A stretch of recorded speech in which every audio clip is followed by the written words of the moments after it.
Contrairement à la libérale Kamala, je soutiendrai le droit d'Israël à gagner sa guerre contre le terrorisme. Vous devez soutenir cela. Il faut gagner, il faut en finir. Et au lieu de flatter les sympathisants du djihad et les radicaux qui haïssent l'Amérique, nous les expulserons. Nous les expulserons très vite, c'est notre seule option. Très bien, les gens, c'est Harris Sultan. S'il y a une chose que Trump fait réellement bien, c'est sa politique d'expulsion. Sous Biden, des islamistes radicaux pro-Hamas ont pris le contrôle des rues américaines et des campus universitaires à travers des simulations de terreur. Ils harcelaient non seulement les Juifs américains, ils s'en prenaient à quiconque osait défendre l'Amérique ou les valeurs occidentales. La brutalité était choquante. Le pire était que personne ne savait comment réagir face à cette situation. Les politiques peu efficaces de Biden ne faisaient qu'aggraver le problème. Ils l'ont encouragé. Et si Kamala Harris avait gagné, soyons honnêtes, les choses se seraient dégradées encore plus rapidement. Mais heureusement, Trump tient sa promesse, et c'est la seule qui semble réellement fonctionner. Grâce à l'initiative de Trump, l'Immigration and Customs Enforcement a arrêté Khalil Mahmoud, un sympathisant pro-Hamas. Je lui donne du crédit pour cela.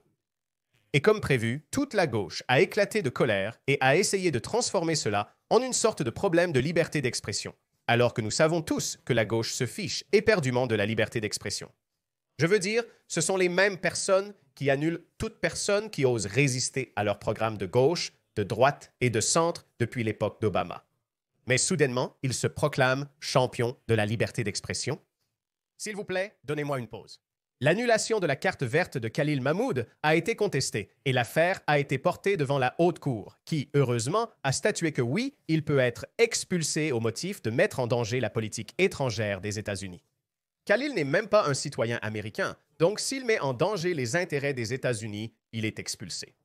Simple, c'est littéralement la loi que Marco Rubio a invoquée. Et pour les sympathisants pro-Hamas là-bas, c'est une mauvaise nouvelle. Parce que cela crée un précédent.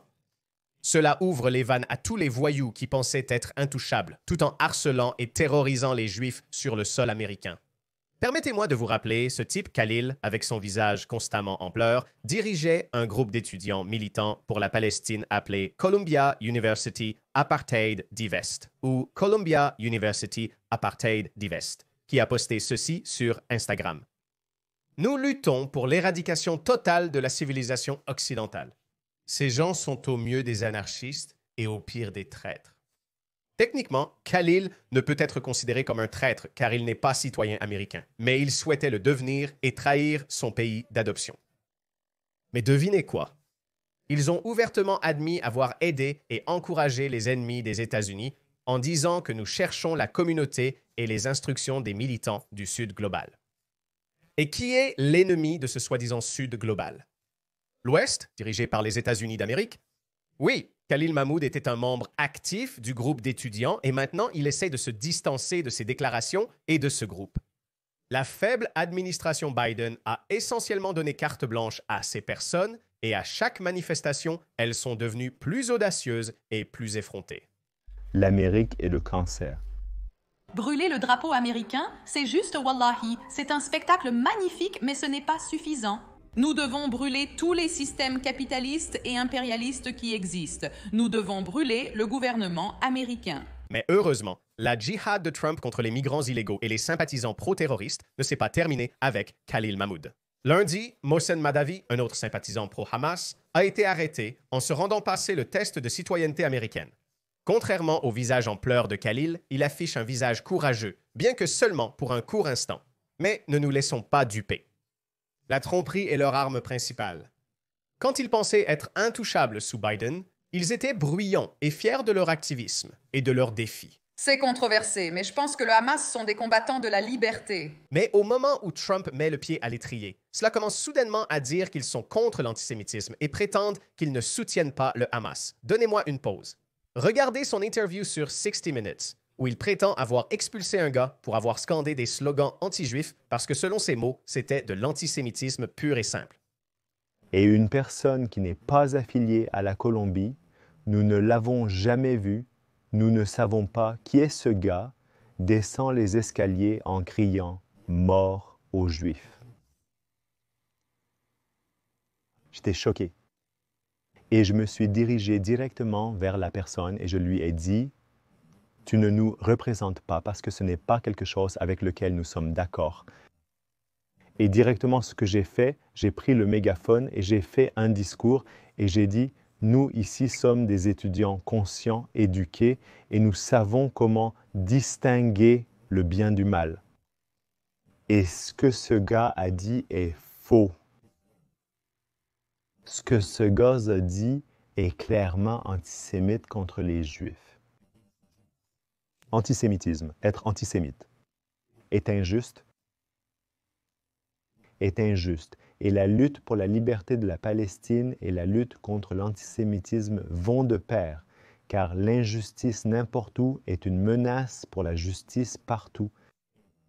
Comme c'est généreux de sa part. Bien sûr, il n'y a aucune preuve vidéo de lui faisant cela. N'est-ce pas incroyable? Le moment où leur visa et carte verte commencent à être annulés, ils découvrent soudainement le terme antisémitisme. Ne soyez pas surpris s'ils commencent maintenant à condamner le Hamas, aussi le même Hamas qu'ils appelaient autrefois des combattants de la liberté. C'est controversé, mais je pense que les combattants de la liberté du Hamas... Le même Hamas qu'ils ne pouvaient pas condamner, malgré que Piers Morgan leur ait demandé 1 million de fois. Condamnez-vous ce que le Hamas a fait? Non, je soutiens le Hamas. Je suis le Hamas. Je suis le Hamas. Avant la répression, ces gars n'essayaient même pas de couvrir leurs traces. Ils étaient audacieux, effrontés et à découvert, postant du contenu antisémite et pro-terroriste avec fierté. Pourquoi? Parce qu'ils croyaient qu'ils étaient intouchables. Et honnêtement, je ne les blâme pas. Biden dégageait cette vibe. Alors qui est vraiment ce héros anti-antisémite de l'Université de Columbia? L'année dernière, il a honoré un commandant de la Brigade des Martyrs d'Al-Aqsa, un groupe terroriste désigné par les États-Unis qui a participé aux attaques du 7 octobre avec le Hamas.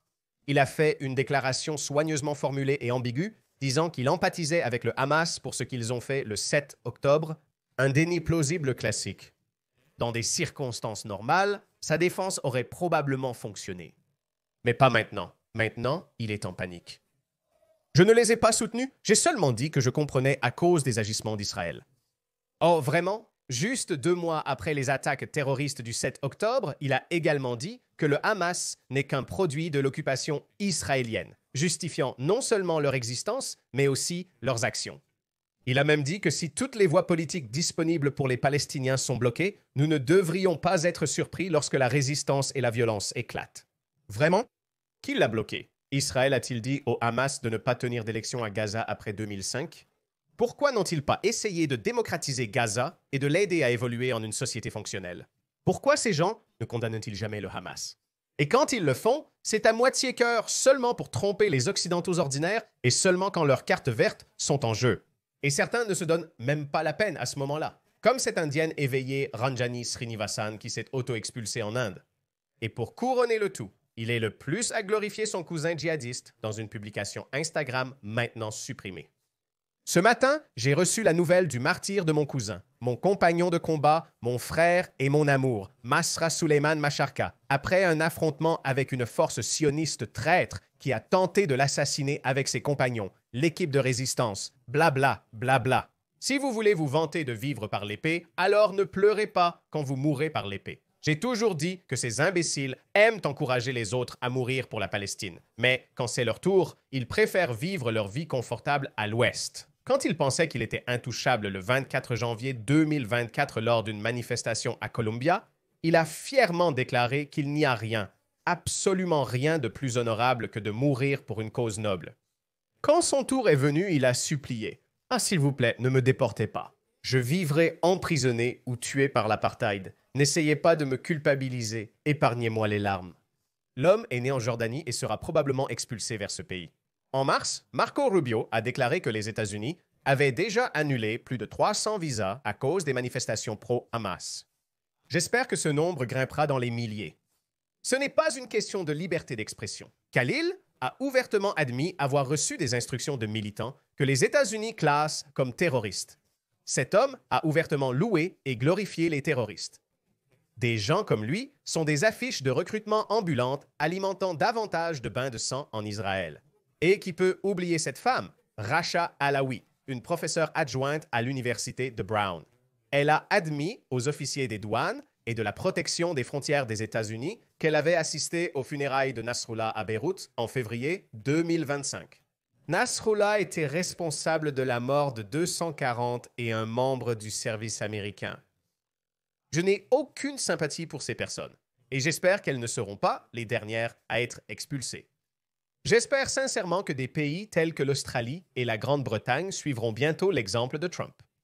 Il est grand temps que nous prenions au sérieux ces djihadistes cryptiques et insaisissables. Ils ont profité des valeurs occidentales humaines de liberté d'expression et de liberté de voyager. Ils ont réussi à tromper les marxistes moroniques de l'extrême gauche en leur faisant croire qu'ils sont du bon côté de l'histoire, alors qu'en réalité, ils sont ici pour faire tomber l'Occident. Ni la droite ni la gauche ne resteront si ces djihadistes cryptiques ne sont pas gérés maintenant et par gestion. Je veux dire déportation. Si vous n'êtes pas loyal envers l'Amérique, ou la Grande-Bretagne, ou l'Australie, ou où que vous vouliez vivre en tant que citoyen, alors vous n'êtes pas le bienvenu.